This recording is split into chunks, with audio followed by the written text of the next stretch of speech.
The autumn morning arrived with a gentle mist covering the grounds of St. Andrew's University in Scotland. Among the hundreds of students walking through the historic stone corridors, two young people were about to cross paths in a way that would change not just their lives, but the future of an entire nation. Catherine Middleton, known to her friends as Kate, had arrived at the university with dreams and ambitions like any other 18-year-old. She came from a loving middle-class family in Berkshire, where her parents had built a successful party supply business from the ground up. Kate was the eldest of 3 children, and her parents had worked hard to give her and her siblings the best education possible. She was studying art history, a subject she truly loved, and she carried herself with a quiet confidence that caught people's attention without her even trying. William Wales, as he was known at university, was trying his best to blend in with the other students. But blending in was nearly impossible when you were second in line to the British throne.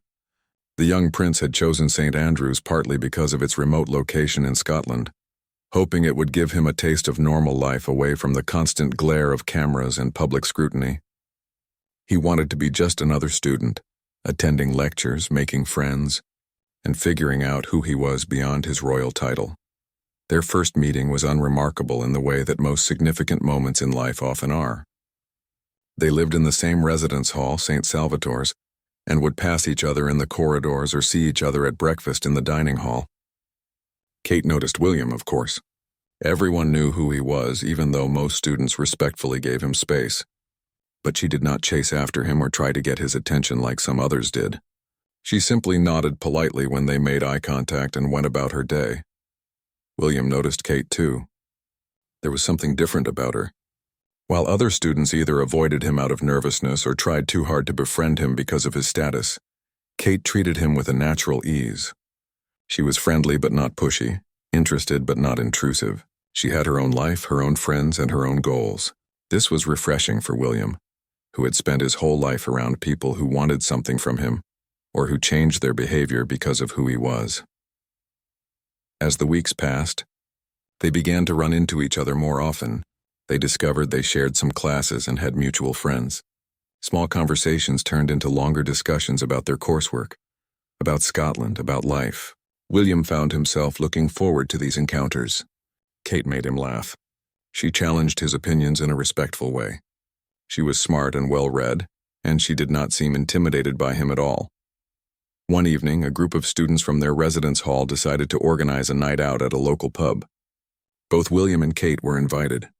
The pub was warm and crowded, filled with the sound of laughter and conversation. William sat with a group of friends, nursing a beer and enjoying the relaxed atmosphere. Kate was at another table with her own friends, her eyes bright with laughter as someone told a funny story. At one point during the evening, their eyes met across the room. William smiled and Kate smiled back. It was a simple moment, but something shifted between them. Later that night, when the group was heading back to the residence hall, William found himself walking beside Kate. They talked about everything and nothing as they made their way through the quiet streets of St. Andrews. The conversation flowed easily, naturally, and neither of them wanted it to end. From that night on, their friendship deepened. They began spending more time together, often studying in the library or grabbing coffee between classes. William appreciated that Kate never made a big deal about who he was. She teased him gently when he said something pretentious and challenged him when she disagreed with his views. With her, he could be himself, not the prince, not the future king, just William. Kate, for her part, was drawn to William's genuine nature. Despite his privileged upbringing, he was down to earth and kind. He listened when she talked and remembered small details about her life. He had a good sense of humor and did not take himself too seriously. She found herself thinking about him more and more, wondering if what she felt was just friendship or something deeper. The turning point came during a charity fashion show organized by the university. Kate had agreed to model in the show to help raise money for a good cause. She was nervous about walking down the runway in front of hundreds of people, but her friends had convinced her to do it. The show was held in a large hall, with bright lights and music creating an exciting atmosphere. William was in the audience, sitting with some friends. He had come to support the charity event, not expecting anything extraordinary. But when Kate walked out onto the runway wearing an elegant dress, something happened. The entire room seemed to fall away, and all William could see was her. She moved with grace and confidence, her smile genuine and warm. In that moment, William realized that his feelings for Kate had grown into something much more than friendship. After the show, William found Kate backstage. His heart was racing and he felt like a nervous teenager, which was exactly what he was. He congratulated her on the show, stumbling over his words slightly. Kate laughed, still buzzing with adrenaline from the experience. They stood there talking, and the energy between them had changed. Both of them could feel it, though neither was quite ready to acknowledge it out loud. In the following weeks, they continued to grow closer. Their friends began to notice the way they looked at each other, the way they always seemed to gravitate toward one another in group settings. There was a spark between them that was impossible to ignore. But both William and Kate were cautious. They knew that if they took their relationship beyond friendship, everything would change. The media attention would be intense and Kate's life would never be the same. Yet despite these concerns, their feelings continued to grow. They found themselves making excuses to see each other, their conversations lasting late into the night. They discovered they shared similar values and dreams for the future. William admired Kate's strength and independence, while Kate was touched by William's vulnerability and honesty with her. As winter approached and the Scottish landscape turned cold and beautiful, William and Kate stood at the beginning of something that would capture the hearts of millions around the world. Neither of them knew what the future would hold, but they were both ready to find out together. The relationship between William and Kate began quietly, away from the world's prying eyes. They had decided to keep things private, at least in the beginning. Both of them understood that once their romance became public knowledge, their peaceful life at St. Andrews would be over. So they enjoyed their secret, stealing moments together between classes, going on quiet walks along the Scottish coast, and spending evenings with close friends who respected their privacy. Their friends became their protective circle. Everyone in their group understood the importance of discretion. They would organize small gatherings where William and Kate could simply be a young couple, without the weight of royal protocol or media attention. These were precious times filled with laughter, silly games, and the kind of carefree fun that William had rarely experienced in his life. Kate brought a sense of normalcy to William's world that he desperately needed. She did not treat him like a prince or handle him with kid gloves. If he was being stubborn, she told him. If he made a mistake, she called him out on it with humor and affection. She grounded him in a way no one else had before. With Kate, William could be vulnerable. He could share his fears about his future responsibilities, his grief over losing his mother, and his struggles with living constantly under public scrutiny. Kate listened without judgment. She offered comfort without pity. She had a strength about her that William found remarkable. Despite coming from a completely different background, she seemed to understand the complexities of his life in a way that few others could. She was patient with the challenges that came with dating someone in his position, and she never complained about the sacrifices she had to make for their relationship to work. As months passed, their bond grew stronger. They moved in together with some friends in a shared house off campus. It was a practical arrangement that also allowed them to spend more time together without raising suspicions. Kate would cook dinner for the group, and William would help with the dishes, doing ordinary things that made him feel wonderfully normal. They would study together at the kitchen table, quiz each other before exams, and celebrate when they both did well. But keeping their relationship secret was becoming increasingly difficult. Rumors had started circulating around campus, and occasionally a photographer would be spotted in town, hoping to catch a glimpse of the prince with a girlfriend. William's protection officers were always nearby, a constant reminder of the reality they were trying to escape. One weekend, William decided to take Kate to the royal family's private estate in the Scottish Highlands. It was a bold move, a sign that he was serious about their relationship. Kate was nervous about the trip. Meeting the royal family, even informally, was intimidating. But William assured her that it would be fine, that his family would love her just as he did. The estate was beautiful and remote, surrounded by mountains and forests. William's father, Prince Charles, and his wife Camilla were warm and welcoming to Kate. They could see how happy William was, how relaxed he seemed around this young woman. Charles took Kate on a walk around the gardens, asking her about her studies and her family. He was impressed by her intelligence and her composure. She was clearly nervous, but she handled herself with grace. That weekend marked a turning point. Kate had been welcomed into a world she had only seen from the outside, and she had held her own. William felt even more certain that she was the one he wanted to spend his life with. But he also knew that they were still young, still in university, and there was no need to rush into anything. After graduation, the real challenges began. William had to complete his military training and take on more royal duties. Kate needed to figure out her own career path while navigating the intense media interest that now surrounded her constantly. Photographers followed her everywhere. Tabloids published stories about her family, analyzing every detail of her background and questioning whether a girl from her social class was suitable for a prince. The pressure was enormous. Kate found herself unable to leave her apartment without being photographed. Every outfit she wore was scrutinized. Every expression on her face was analyzed. Articles with cruel headlines appeared regularly, questioning her worth and her intentions. Some called her names, suggesting she was just a social climber waiting for a proposal. William hated seeing Kate go through this. He tried to protect her as much as he could, but there were limits to what he could do. His own life was consumed with military training and royal obligations. They saw each other less frequently, and the distance began to take its toll on their relationship. Phone calls replaced long conversations in person. Stolen weekends together became rare and precious. Kate's family stood by her throughout this difficult time. Her parents, Carol and Michael, had raised her to be strong and resilient. They reminded her that she had her own value, her own worth, regardless of whether she ended up marrying William or not. Her sister Pippa and brother James were protective of her, angry at the media's treatment of their beloved sister. But despite the support of her family, the strain was showing. Kate began to question whether this was the life she wanted. She loved William deeply, but was love enough when it came with such a high price? She watched as her privacy disappeared completely. She saw how her family was dragged into the spotlight against their will. She experienced the loneliness of waiting for a man who belonged not just to her, but to an entire nation. William was struggling too. He could see Kate pulling away emotionally, protecting herself from further hurt.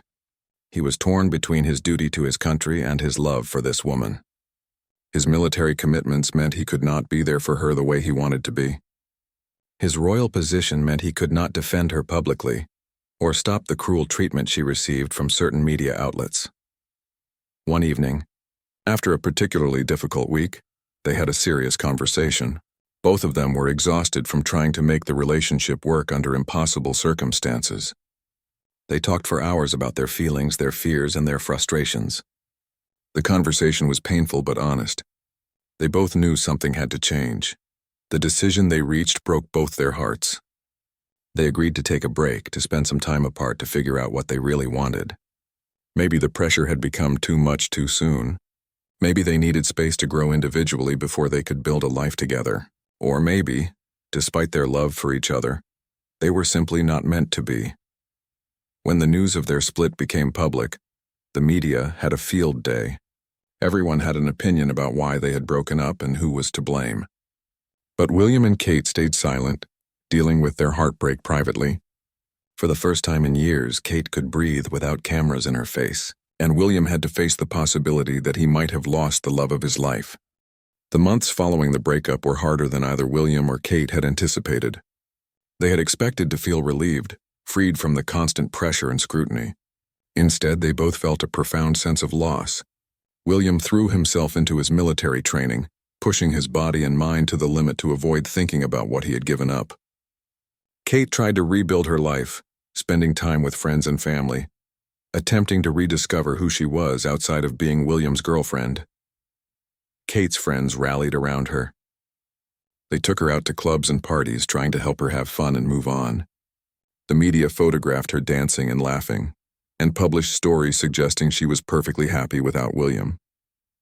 But those who knew her well could see the sadness in her eyes. She smiled for the cameras because she had learned that showing vulnerability only invited more cruel commentary. But at night, alone in her apartment, she allowed herself to feel the full weight of her heartbreak. William saw the photos of Kate out with friends. Part of him was glad she seemed to be doing well, but another part felt a sharp pain of jealousy and regret.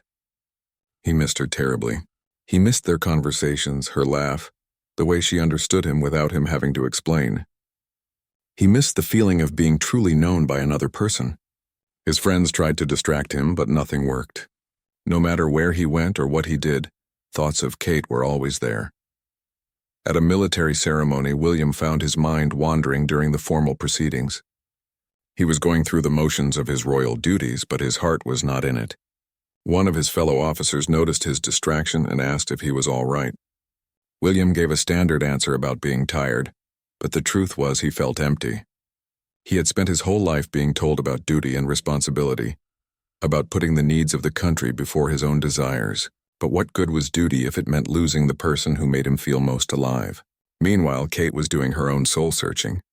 She had loved William deeply, but during their relationship she had often felt like she was living in his shadow, defined by who she was dating rather than who she was as a person. Now, with space to breathe, she was rediscovering her own strength and identity. She worked with her family's business, building her skills and confidence. She maintained her friendships and stayed close to her family. She proved to herself and to the world that she was more than just a prince's girlfriend. But despite this newfound independence, Kate could not shake her feelings for William. She had tried to move on, had even gone on a few casual dates, but no one compared to him. She found herself thinking about their time together, remembering the good moments, the laughter, the deep connection they had shared. She wondered if breaking up had been a mistake, if they had given up too easily when things got hard. Summer arrived, and with it came a series of social events that both William and Kate were invited to. They had not seen each other in person since the breakup, communicating only through brief, polite text messages. The thought of seeing him again filled Kate with a mixture of anxiety and anticipation. She spent hours choosing what to wear to a party where she knew he would be present, wanting to look confident and happy, even if that was not exactly how she felt inside. The party was at a friend's house in London, a casual gathering of their university crowd. When Kate arrived, she spotted William across the room almost immediately. He was talking to some friends, a drink in his hand, looking tired but still handsome. Their eyes met, and for a moment everything else fell away. The months apart, the hurt, the confusion, all of it was still there, but so was something else. The connection between them had not disappeared. If anything, it seemed stronger than before. William made his way over to Kate. They greeted each other awkwardly at first, unsure of how to act around each other after so much time had passed. But as they began talking, the old ease returned. They moved to a quieter corner of the party, away from curious eyes and listening ears. They talked about what they had been doing, about how they had been feeling. The conversation was careful at first, both of them afraid of saying too much or revealing too much vulnerability. But as the evening wore on and they had a few more drinks, their guards came down. William admitted that he had been miserable without her, that breaking up had been the biggest mistake of his life. Kate confessed that she had missed him too, that no matter how hard she tried to move on, she could not stop thinking about him. They talked about what had gone wrong in their relationship, about the pressure and the media intrusion, and the difficulty of balancing William's royal duties with their personal life. This time, though, the conversation was different. They were both older now, more mature, more certain of what they wanted.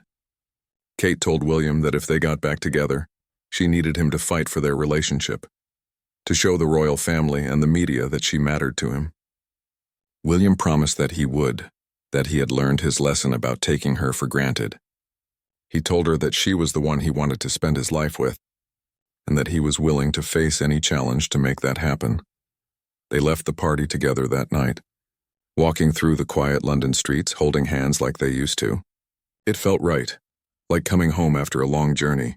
They talked until dawn, making plans, dreaming about their future, recommitting to each other with a deeper understanding of what their relationship would require.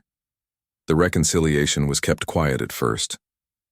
Both William and Kate wanted to make sure they were on solid ground before facing the media circus again. They spent time together privately, rebuilding their relationship on a stronger foundation. William made more effort to prioritize their time together, and Kate felt more secure in expressing her needs and boundaries. When the news of their reunion eventually broke, the public reaction was mixed. Some people were thrilled. seeing them as a fairy tale couple who had found their way back to each other. Others were skeptical, wondering if Kate was setting herself up for more heartbreak. But William and Kate did not pay much attention to the outside opinions. They had learned that their relationship was theirs alone, and they could not live their lives based on what others thought they should do. William began including Kate in more aspects of his life.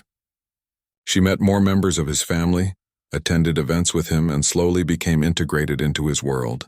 The Queen took notice of Kate's poise and dignity and began to warm to her. William's father approved of the relationship, seeing how happy his son was when Kate was around. The royal family was beginning to accept that Kate Middleton might very well become a permanent part of their lives. For Kate, this period was about finding her place in a world she had not been born into. She studied royal protocol, learned about the responsibilities she would one day have to undertake, and prepared herself mentally for a life in the public eye. But she did it on her own terms, maintaining her own identity and staying true to herself. Years had passed since William and Kate's reconciliation, and their relationship had grown stronger with each passing season. They had weathered the storms together, faced the criticism together, and proven to everyone, including themselves, that their love was real and lasting. William knew with absolute certainty that Kate was the woman he wanted to marry, but proposing to Kate was not like proposing to any other woman. This proposal would change her life forever, thrusting her into a role that came with immense responsibility and no possibility of a private life. William spent months planning the proposal. He wanted it to be perfect, meaningful, and deeply personal. He had in his possession his late mother's sapphire and diamond engagement ring, a piece of jewelry that held enormous sentimental value. Diana had been beloved by millions, and William knew that giving Kate this ring would be a powerful symbol. It would show the world that Kate had his complete commitment, and it would connect Kate to his mother in a tangible way. He chose Kenya for the proposal. They were on holiday there in October, staying in a remote cabin in the Rutundu Mountains near Mount Kenya. The setting was breathtaking, with clear skies, stunning wildlife, and a sense of peace that was hard to find anywhere else. William had been carrying the ring with him for weeks, keeping it hidden in his backpack, waiting for the right moment. One evening, as they watched the sunset paint the sky in shades of orange and pink, William's heart began to race. This was the moment. He had rehearsed what he would say 100 times, but now that the moment had arrived, all his planned words flew out of his mind. He simply got down on one knee, pulled out the ring, and asked Kate to marry him. Kate was shocked. Tears filled her eyes as she looked at the beautiful ring, at William's nervous face, at the stunning landscape around them. She said yes without hesitation. They embraced, both of them laughing and crying at the same time. In that moment, nothing else mattered. Not the media, not the royal protocol, not the enormous changes that were about to come. They were just two people in love, starting the next chapter of their lives together. They managed to keep the engagement secret for several weeks, telling only their closest family members. But eventually, the official announcement had to be made. On a November morning, the news broke across the world. William and Kate were engaged. The media went into a frenzy. News channels interrupted their regular programming to share the announcement. Newspapers prepared special editions. People everywhere discussed the news with excitement and joy. The engagement interview was watched by millions. William and Kate sat together, their hands clasped, answering questions about their relationship and their plans. Kate handled the intense scrutiny with remarkable grace. She spoke about her love for William, about her awareness of the responsibility she was taking on, and about her hope to make a positive difference in her new role. William was protective and supportive, his love for Kate evident in every word he spoke. The wedding planning began immediately, and it quickly became clear that this would be no ordinary wedding. It would be a state occasion, a global event watched by billions of people around the world. Every detail had to be perfect. The guest list included royalty from around the world, political leaders, celebrities, and representatives from the many charities William supported. The pressure was immense, but Kate remained surprisingly calm throughout the process. She chose her own wedding dress, working with designer Sarah Burton to create something that would be elegant, timeless, and appropriate for a future queen. The dress was kept a closely guarded secret, with only a handful of people knowing what it would look like. Kate wanted the world to be surprised on the day itself. The months leading up to the wedding were exhausting. Kate had to undergo extensive training in royal protocol. She learned how to curtsy properly, how to handle formal dinners, how to give speeches, and how to conduct herself in public. She studied the history of the royal family, learned about the various charities and organizations she would be expected to support, and prepared herself mentally for a life where every move would be watched and judged. But Kate was determined to do things her own way too. She insisted on including her family in significant parts of the ceremony. Her sister Pippa would be her maid of honor, and her brother James would do a reading.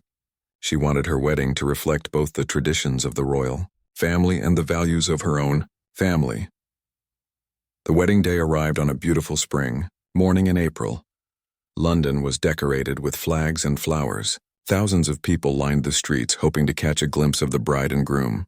Inside Westminster Abbey, 2,000 guests waited in anticipation. The atmosphere was electric with excitement and emotion. When Kate emerged from the car at the Abbey, a collective gasp went up from the crowd. She looked absolutely stunning in her lace dress, her hair partially up with a tiara, her bouquet simple and elegant. Her father walked beside her, his pride and love evident on his face. As they made their way down the aisle, Kate's eyes found William's and she smiled. William, who had been nervous all morning, felt his anxiety melt away. This was right. This was meant to be. The ceremony was beautiful and moving. William and Kate exchanged vows in clear, steady voices, promising to love and cherish each other for the rest of their lives. When William placed the wedding ring on Kate's finger, many people in the audience wiped away tears. This was not just a royal wedding. This was a love story that had captured hearts around the world.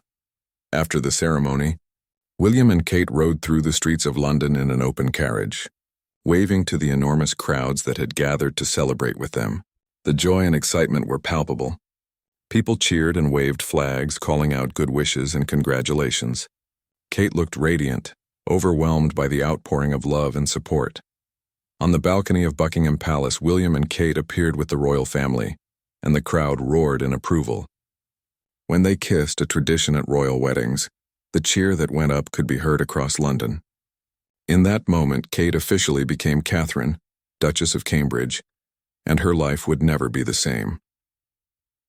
The reception was held at Buckingham Palace, a more intimate affair with family and close friends. William gave a speech thanking everyone for coming and expressing his love for his new wife. Kate's father spoke about his daughter with emotion in his voice, welcoming William into their family. There was dancing, laughter, and celebration long into the night. But beyond the pageantry and the celebration, what struck people most was the genuine love between William and Kate. The way they looked at each other, the way they held hands, the way they laughed together, all of it spoke to a deep and real connection. This was not just a royal duty being fulfilled. This was a marriage based on love, respect, and true partnership. Marriage changed everything and nothing at the same time. William and Kate were still the same people who had fallen in love at university, but now they were navigating their relationship under the constant glare of the world's attention. Every public appearance was analyzed. Every outfit Kate wore was discussed in detail. Every gesture between them was interpreted and reinterpreted by commentators and royal watchers. Kate approached her new role with characteristic determination and grace. She knew that as the wife of the future king, she had enormous responsibility. She could not just be a passenger in her own life. She needed to find her purpose, her causes, and her way of making a meaningful contribution. She began by learning as much as she could, attending events, meeting with charity organizations, and figuring out where her passions lay. She discovered that she cared deeply about early childhood development and mental health. Having grown up in a loving, supportive family, Kate understood the importance of a strong foundation in a child's early years. She began working with organizations that supported children and families, using her platform to raise awareness about issues that often went unnoticed. She was not content to just show up and smile. She wanted to understand the problems deeply and contribute to real solutions. William watched his wife bloom in her new role with pride and admiration. Kate brought a modern sensibility to the royal family. She was relatable in a way that royals had not always been. She was photographed doing her own shopping, pushing her own cart in the supermarket when she could slip away from security. She maintained friendships from before her marriage, refusing to let her new position completely isolate her from normal life. Their first home together was a cottage on the grounds of Kensington Palace. It was modest by royal standards, but it felt like a real home to them. Kate decorated it herself, choosing comfortable furniture and family photos rather than formal portraits. She wanted their home to be a sanctuary, a place where they could be themselves away from the demands of public life. But the one thing everyone was waiting for was news of a pregnancy. The pressure on Kate to produce an heir was immense, though rarely spoken about directly. Every time she appeared in public, people scrutinized her appearance, looking for signs that she might be expecting. The speculation was relentless and at times intrusive. Kate handled it with dignity, but privately the pressure was difficult to bear. When Kate finally became pregnant, the joy was overwhelming. William was thrilled at the prospect of becoming a father, though he was also nervous about bringing a child into the intense spotlight that surrounded their lives. Kate was excited but also anxious. She knew that even her pregnancy would be a public event, with every detail discussed and debated. The pregnancy was announced officially after Kate was hospitalized with severe morning sickness. She had hoped to wait a bit longer before sharing the news, but circumstances forced their hand. The condition she suffered from, hyperemesis gravidarum, was debilitating. She could barely keep any food down and had to cancel several public engagements. William stayed by her side as much as possible, worried about her health and frustrated that he could not protect her from the public scrutiny, even during this difficult time. As Kate's pregnancy progressed, the world watched with anticipation. Bets were placed on the baby's gender and name. The press camped outside the hospital where Kate would give birth, setting up their equipment weeks in advance. Every aspect of the impending birth was discussed in exhaustive detail. Kate found the attention overwhelming at times, but she tried to focus on the miracle happening inside her body rather than the circus happening outside. When the day finally came, Kate went into labor and was rushed to the hospital. William was beside himself with worry and excitement. He held Kate's hand through the hours of labor, supporting her and encouraging her. When their son finally arrived, William felt a rush of emotion unlike anything he had ever experienced. This tiny, perfect human being was his child, his son, his responsibility. The weight of it was enormous, but so was the love. They named him George Alexander Lewis, a strong traditional name befitting a future king. When William and Kate emerged from the hospital with their newborn son, presenting him to the world for the first time, the crowds outside erupted in cheers. Kate stood on the hospital steps just hours after giving birth, looking tired but radiant, holding her precious baby. The image was broadcast around the world, marking the arrival of a new generation of the royal family. Becoming parents changed William and Kate in profound ways. The exhaustion was real, the sleepless nights challenging, the constant worry about doing everything right overwhelming at times. But the love they felt for their son was all-consuming. George became the center of their universe, and they were determined to give him as normal a childhood as possible, given their circumstances. Kate proved to be a hands-on mother. Unlike previous generations of royals who relied heavily on nannies and staff, Kate did much of the childcare herself. She changed diapers, did nighttime feedings, and insisted on being present for all of George's milestones. She wanted to be a real mother, not just a figurehead. William supported this approach completely, taking paternity leave and being actively involved in his son's care. As George grew, William and Kate made decisions that showed their modern approach to parenting. They chose a nursery school that was normal and local, rather than exclusive and elite. They wanted George to interact with other children, to play and learn in an environment that was not isolated or overly formal. They knew that one day he would be king, but for now, they wanted him to simply be a child. When Kate became pregnant again, the joy was mixed with the knowledge of what was coming. The intense scrutiny, the speculation, the loss of privacy. But this time she knew what to expect and felt more prepared. Unfortunately, she suffered from the same severe morning sickness, forcing her to cancel engagements and rest at home. The public was sympathetic, understanding now that this was a serious medical condition, not just normal pregnancy discomfort. Their daughter, Charlotte Elizabeth Diana, was born in May. The name choice was significant, honoring both the Queen and William's late mother.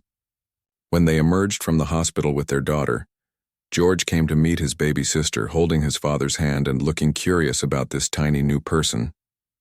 The image of the young family together melted hearts around the world. Kate balanced motherhood with her royal duties with remarkable skill. She continued her charity work, focusing especially on issues related to children and families. She spoke publicly about the challenges of parenting, about mental health, and about the importance of supporting families. Her honesty and vulnerability made her even more beloved by the public. 2 years later, Kate gave birth to their third child, a son they named Louis Arthur Charles. Their family felt complete. William and Kate now had 3 beautiful children, and a partnership that had weathered many storms. The years passed, and William and Kate grew into their roles with a confidence and grace that commanded respect. They were no longer the young couple struggling to find their way. They had become the steady, reliable heart of the royal family, representing everything the monarchy could be at its best. When they entered a room, the atmosphere changed. People fell silent not out of fear or obligation, but out of genuine admiration and respect. Their journey had not been easy. They had faced criticism, intrusion, heartbreak, and enormous pressure, but through it all, they had remained united, supporting each other and staying true to their values. This strength showed in everything they did. When they spoke about mental health, people listened because they spoke with authenticity and compassion. When they worked with charities supporting children and families, their commitment was obvious and genuine. Kate had transformed from the uncertain young woman who once wondered if she belonged in the royal world into a confident, capable leader in her own right. She had found her voice and her purpose. Her work on early childhood development was groundbreaking, bringing attention and resources to a critical but often overlooked area. She spoke at conferences, met with experts, and used her platform to advocate for children who had no voice of their own. Her approach to fashion also made a statement. Kate wore both high-end designer pieces and affordable high-street brands, often repeating outfits multiple times. This was revolutionary for someone in her position. Previous royal women had been expected to never wear the same outfit twice in public. But Kate understood that in a world where many families struggled financially, flaunting excessive wealth was out of touch. Her choices made her more relatable and sent a message about values and priorities. William had grown into a thoughtful, dedicated future king. He took on increasingly important responsibilities within the royal family, representing the Queen at major events and supporting causes close to his heart. His work with conservation and mental health showed his deep commitment to making a positive difference. But what people respected most was his devotion to his family. He made it clear that Kate and their children were his priority, and he structured his life accordingly. Together, William and Kate represented a new kind of royalty. They were accessible without being casual, dignified without being stuffy, traditional without being outdated. They understood that the monarchy needed to evolve to remain relevant, and they were leading that evolution by example. They used social media to connect directly with people, sharing glimpses of their work and their family life in a controlled but genuine way. When the Queen passed away, the nation mourned deeply. For William and Kate, the loss was both personal and profound. The Queen had been William's grandmother, a constant presence in his life and a source of guidance and wisdom. Kate had developed a warm relationship with her as well, learning from her example about duty, service, and grace under pressure. The funeral was an emotional and exhausting time, but William and Kate supported each other through it, their partnership stronger than ever. With William's father now King Charles, William and Kate's positions changed significantly. They were now the Prince and Princess of Wales, titles laden with history and expectation. Kate became the first person to hold the title of Princess of Wales since William's mother, Diana. The comparison was inevitable, but Kate had long since stopped worrying about living up to Diana's legacy. She honored Diana's memory by being authentic to herself and by raising her children with the same love and warmth that Diana had shown William. Their children were growing up, each developing their own personalities and interests. George, the eldest, was beginning to understand his future role, though William and Kate were careful not to burden him with too much too soon. Charlotte was confident and spirited, showing early signs of inheriting her mother's grace and her father's sense of humor. Louis, the youngest, was still enjoying the freedom of being third in line, largely out of the spotlight. William and Kate were intentional about giving their children as normal a childhood as possible. They did school runs, attended sports days, and took family vacations. Yes, there was always security present, and yes, their lives were different from other families in many ways. But William and Kate worked hard to create pockets of normalcy. Moments where their children could just be kids without the weight of royal expectations. At public events, the change in atmosphere when William and Kate arrived was remarkable. Other guests would stop mid-conversation, turning to watch them enter. But it was not the fearful silence of subjects before their superiors. It was the respectful quiet of people in the presence of individuals they genuinely admired. William and Kate had earned this respect through years of dedicated service, through their authenticity, and through their clear love for each other and their country. People saw in them the future of the monarchy. They saw a couple who took their responsibilities seriously, but did not take themselves too seriously. They saw parents who clearly adored their children. They saw partners who supported and respected each other. They saw people who used their enormous privilege to try to make positive changes in the world. When Kate spoke at events, her words carried weight because people knew she meant them. She did not just read speeches written by others. She engaged deeply with the issues she cared about, and her passion was evident. When William advocated for mental health support or environmental conservation, people listened because his commitment was authentic and long-standing. The phrase, "they radiate royalty," already captured something essential about William and Kate. They had not been born into their current status, at least not Kate. They had grown into it, learned it, earned it. They carried themselves with a natural dignity that came not from entitlement, but from confidence, hard work, and genuine care for the people they served. Their marriage remained strong, a source of stability in a world that often felt chaotic. They had weathered storms that would have broken weaker couples.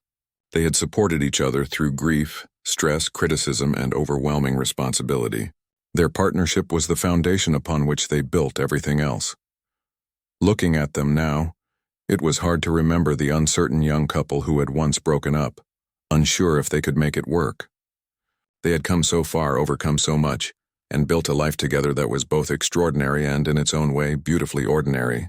They were preparing for the enormous responsibility of one day being king and queen, but they were also just a husband and wife who loved each other, raising their children and trying to do good in the world. When people fell silent for William and Kate, it was not just about their titles or their position in the line of succession. It was about recognition of their character, their dedication, and the hope they represented. They showed that it was possible to honor tradition while embracing progress, to be royal while remaining human, to have enormous privilege while using it responsibly. Their story was not over. There would be more challenges ahead, more changes, more responsibilities. But William and Kate faced the future together, just as they had faced everything else. They had each other, they had their children, they had their purpose, and they had the respect and affection of millions of people around the world who saw in them not just the future of the monarchy, but the best of what leadership and partnership could be.